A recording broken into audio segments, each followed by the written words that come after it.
Men, what is your absolute and immediate turn-off?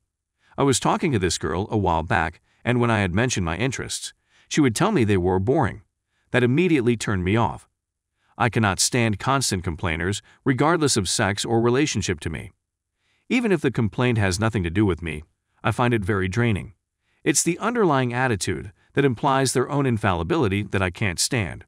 Then again, I've also considered that I may be emotionally selfish and not willing to spend that energy, barring what I consider serious circumstances, and that this feeling is a projection of my own self-centered attitudes. It just exhausts you. I shared a house with a few folks in my last year of uni. The house was quite old and big, sort of winding on the interior, so we all had our own space to be fair. But I shared with this one guy who was repeating his year of architecture and just seemed to be in a constant wrestle to even get one piece out. No part of me judged my housemate for having to repeat or struggling throughout. We all face those big hurdles in life, and I decided, hey, I'm going through a tough time with my exams, so why not help out? I would start with motivating him, nothing pretentious, just gentle hints of motivation. But it got to the point where I would avoid or time my trips to the kitchen, because each conversation would be this grinding, agonizing exchange of trying to be positive with them. To top it off, they would come back from a job they had on the side to unleash a torrential bombardment of moaning about their day and nihilistic revelations. Man, it threatened to suck my soul out entirely. Not communicating.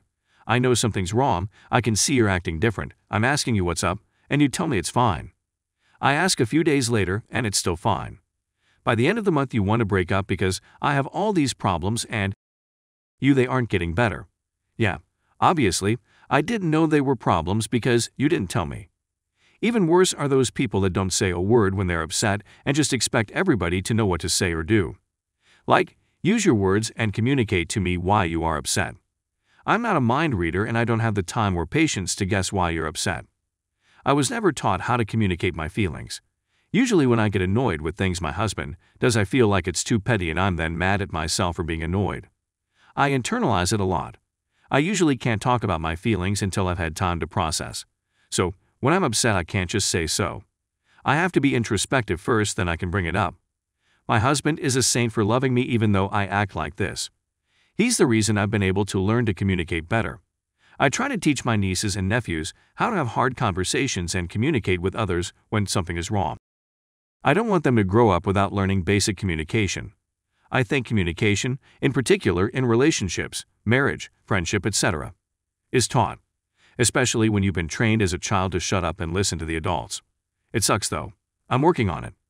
When a girl is honestly mean and crazy and thinks it's hot and attractive to be that way. I dated a girl who thought it was cute to tell people to kill themselves and like trying to send dudes to my house to fight me. When I confronted her later that year, she giggled and kept saying she's just so crazy and she was just being goofy. She constantly is doing awful, horrible, mean things to people and thinks she's some cute toddler making a mess. It's just not cute at all. I love kind, nice people. Talking about people for no reason. My ex used to say this girl probably wasn't much fun in bed all the time, just because she was reserved and liked to focus on her work. It disgusted me. If you're more than 15 minutes late to a date and don't bother to let me know. For me, it's all about being on time and communication. Being late without notice bothers me too. I once sat at our meetup spot. I was gonna drive from there on, and after an hour of I'm almost there, she finally showed up. I was irritated ASF, and the date wasn't great either. She only lived 10 minutes away, so yeah, not a fan of lateness. I agree with this one, but have to say that my wife was about 2 hours late to our first date. She couldn't message me because she was at work, and it ran very long. I seriously considered ignoring any further contact at that time, but am I glad I didn't. She's the best person in the world, as far as I'm concerned, and if I hadn't have taken that phone call after she got off, my life would have been lacking. Someone that isn't able to compromise and resorts to emotional manipulation, cries and outbursts, pouts, anger, and the adoption of a sad attitude that is outward, obvious, and is clearly done to make you feel bad, to get their way. Just want to be with someone who's capable of being another human being with me. Everyone's got faults, but I could never be with someone who's unable to understand relationships, our teams, and compromise, and being told no every once in a while are an inevitability. A person who has nothing intellectually stimulating to add to a conversation. Intelligence is such a trait, it just sucks when you're speaking to another person that can't think for themselves and lets their Facebook feed do it for them. Littering. If we're walking or driving and you throw your trash right out the window or onto the floor, even worse if a public trash can is relatively nearby, I'll feel confident in assuming that there's nothing she respects that doesn't exist within the brief list of her. Treating service workers, cashiers, servers, cooks, etc. poorly, making a scene in that setting, etc. Definite sign of an entitled attitude. And having been on the other side of the counter myself on many occasions, personally offends me as well. My first, and thankfully brief, boyfriend hated curly hair. I have curly hair, and he was not at all subtle about wanting me to change it. He was very proud of the fact that he and his father made sure his mother kept her hair straightened. I know the poor woman, and her hair is fried so bad it looks like a cheap wig. No thanks. If you intentionally hurt an animal, I'm leaving as soon as it's safe too. I don't care where I am or what we're doing. I could be 1,000 miles from home, and I'd rather walk back than spend another second in your presence. This is for romantic and partners and friends. I don't have many things that would turn me off from a romantic partner specifically. People who can't live without their phone. Like, spend time with me, dude. I get checking your phone and around a little bit, but if you can't spend time with me without Facebook/3 different Snapchats/Instagram, and Twitter makes me feel like I'm boring or not enough. I enjoy spending time with others. Drinking as fast as you can. I was dating this one girl a couple years ago, and she did not know how to pace herself. Her objective was to get as possible as fast as possible.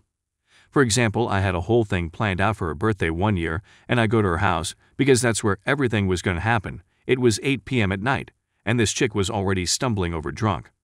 Completely ruined what I had planned, and I spent the whole night in a mood because when she's drunk, she's like a toddler that won't listen, and you have to sacrifice your enjoyment of whatever is going on to babysit her. Needless to say, I left her house that night without saying a word and haven't spoke to her since. My ex-wife was like this.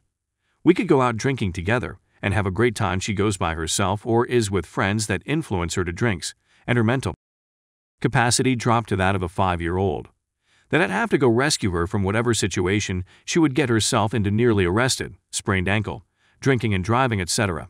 I'd show up to save her, and she would go off on me about how I was in blah blah blah. She wasn't 21 or something, she was pushing 30, and doing this. The worst was when she would want